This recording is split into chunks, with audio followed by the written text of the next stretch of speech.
Hello, good morning guys. Ito, takbong pogi lang tayo dito sa SCTEX. Pupunta tayo ng North.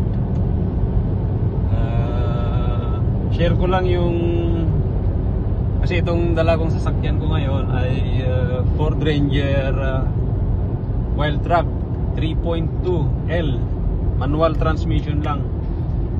I-share ko lang yung consumption niya kasi ang model nito is model 2016. So hanggang ngayon ay napakaganda pa rin ang takbo niya. Tsaka yung fuel consumption niya ay parang ganun pa rin nung bago. Ayan o, average consumption 10.2 km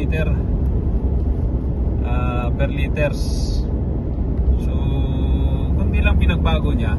Kasi dati nakakakonsumo ako ng 12 liters, 11 liters in every 100 km. Hindi, sorry pala.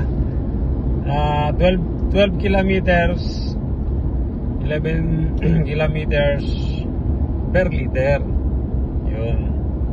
Tapos ang takbo ko lang is 90 hanggang 120 kilometers per hour dito sa NLEX SCTEX Expressway. So yun lang yung average ko. Not bad, di ba? Sa edad ng magte 10 years na itong sasakyan ko eh. So far okay naman ang takbo niya. At fuel consumption okay lang, okay pa.